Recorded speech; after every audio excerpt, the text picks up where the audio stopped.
أعوذ بالله من الشيطان الرجيم بسم الله الرحمن الرحيم.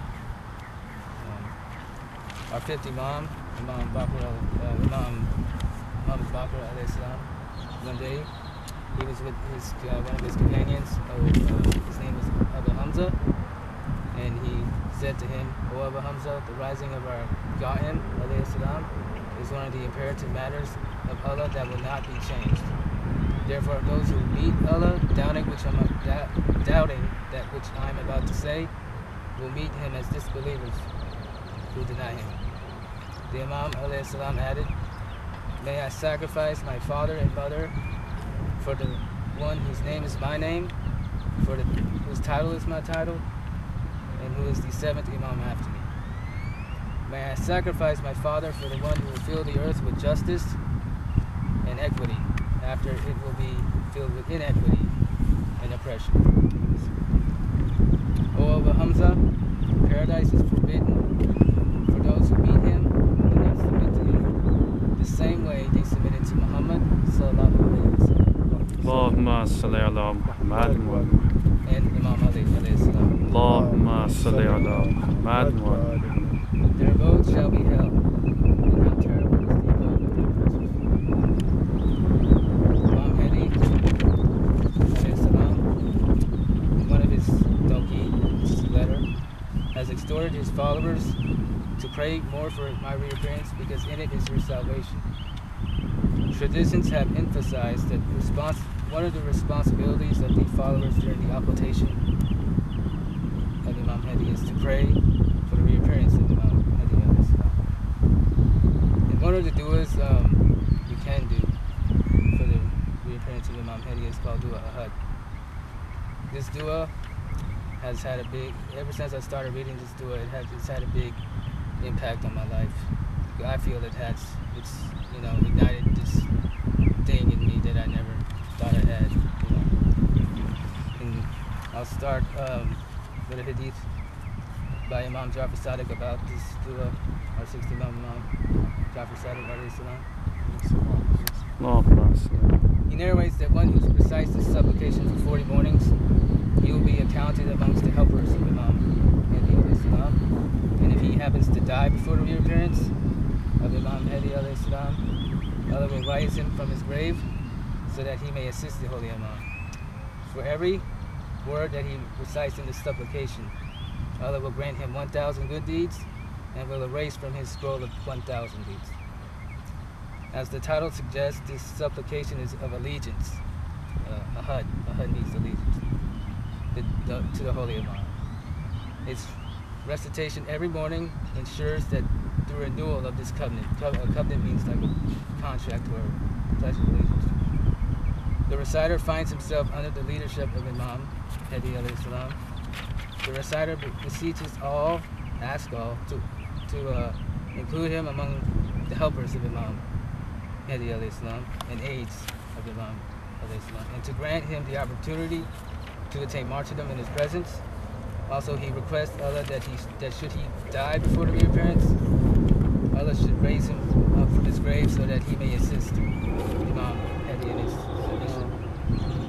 There is a fervent appeal to Allah to grant him the honor of seeing Imam Mahdi alayhi salam. In this, there are also an acknowledgement that the difficulties of this nation can only be solved by the reappearance of Imam Mahdi alayhi salam, and that the disbelievers see it as being and that the believers see it as being close, while others deem it to be distant.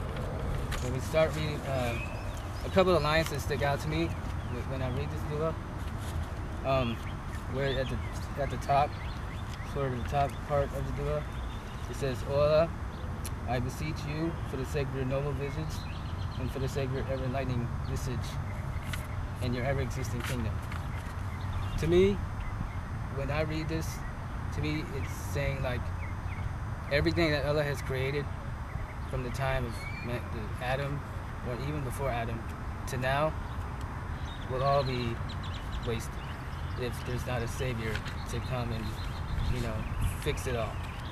Because there are people that say like how do you know there are people that say how do you know that there's going to be a savior? How do you know that Imam Mahdi is going to come? Well, I mean, do you think Allah will send down the Torah, Injil, Zubur, and the Quran, and all these angels and prophets and messengers? You know, but all that would go to waste if it's, you know, with the way the world is now, you know, all this oppression and injustice, you know, all that, the message, you know, that Allah sent through these prophets and messengers will all be just gone.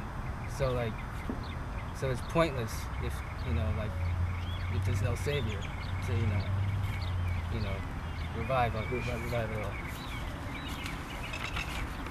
And toward the end of the dua,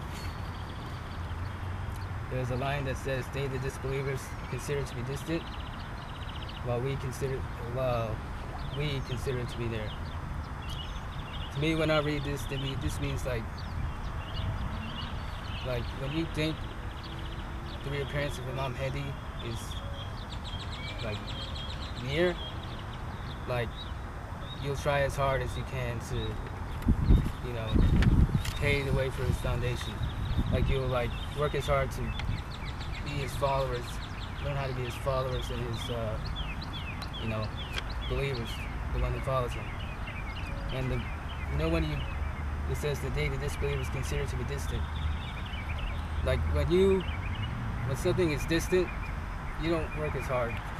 When you know something is distant, like say like, you know, someone's coming to your house like a month from now. Like tomorrow you won't, you know, the day after you won't work as hard. You'll just probably procrastinate and be lazy and stuff, you know. Just it's far away, you won't, you know. But if it was like, say someone's coming to your house tomorrow, then you would, you know, be prepared. Like you know, clean your house and you'll clean your, you know, you'll decorate the apartment or your house or whatever, you know, to, you know, make it nice for him, the guests, you know, to come. You know what I mean? So like when I look at this youth group,